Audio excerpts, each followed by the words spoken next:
అందరికీ నమస్కారం అండి. స్వాగతం సుస్వాగతం మన ఛానల్ కి.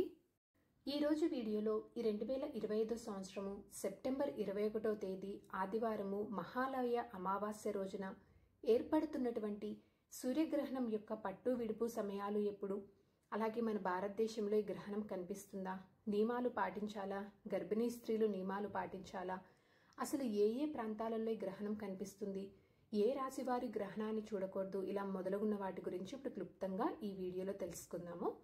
ఈ 2025 సంవత్సరంలో ఏర్పడేటువంటి చివరి 4వ సూర్యగ్రహణము ఖండగ్రాస సూర్యగ్రహణము.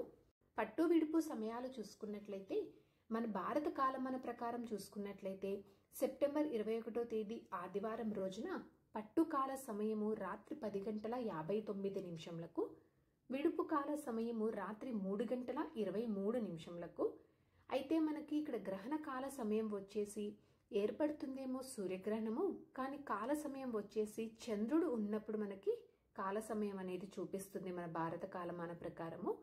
అలా చూసుకున్నట్లయితే మనకి ఈ వచ్చేటువంటి సూర్యగ్రహణం అనేది మన భారతదేశంలో కనిపించదండి.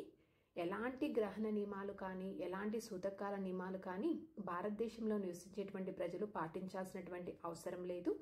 గర్భిణీ స్త్రీలు కూడా ఎలాంటి నియమాలు పాటించాల్సినటువంటి అవసరం లేదు. అయితే ఈ గ్రహణం ఏ ప్రాంతాల్లో కనిపిస్తుంది అంటే పసిఫిక్ మహాసముద్రము, న్యూజిలాండ్, అంటార్క్టికా, అట్లాంటికా మహాసముద్రము, ఆస్ట్రేలియా, ఫిజీ దేశంలో కనిపిస్తుంది. అయితే ఇక్కడ తెలియచేసినటువంటి ఈ దేశంలో మన భారతదేశ ప్రజలు ఎవరైనా కనుక నివసిస్తూ ఉంటే వారు తప్పకుండా గ్రహణ నియమాలని సూతకాలంని పాటించాలి. గర్భిణీ స్త్రీలు కూడా తప్పకుండా గ్రహణ నియమాలని పాటించితే చాలా మంచిదండి. మనకి ఈ గ్రహణము ఏ రాశుల్లో కనిపిస్తుంది అంటే కన్యారాశి అని చెప్తూ ఉన్నారు. ఈ కన్యారాశి వారు ఈ సూర్యగ్రహణాన్ని చూడకపోవడము ఉత్తమం. ఎక్కడైతే కనిపిస్తుందో అక్కడ నివసిస్తున్నటువంటి ప్రజలు ఈ రాశిలో ఉంటే కనుక వారు చూడకపోవడం ఉత్తమం అండి. ఈ గ్రహణ సమయంలో చేసేటువంటి జపాలు కానీ ధ్యానం కానీ దానాలు కానీ విశేషమైనటువంటి ఫలితాలు ఇస్తాయి అని పండితులు తెలియజేస్తున్నారు. సో ఇదండి ఈరోజు వీడియో. ఈ వీడియో మీకు తప్పకుండా నచ్చిందని అనుకుంటున్నాను. ఇంకొక మంచి కంటెంట్ తోటి ఇంకొక యూస్ఫుల్ వీడియో తోటి మళ్ళీ కలుస్తాను. అంతవరకు సెలవు మరి. సర్వేజన సుఖినో భవంతు.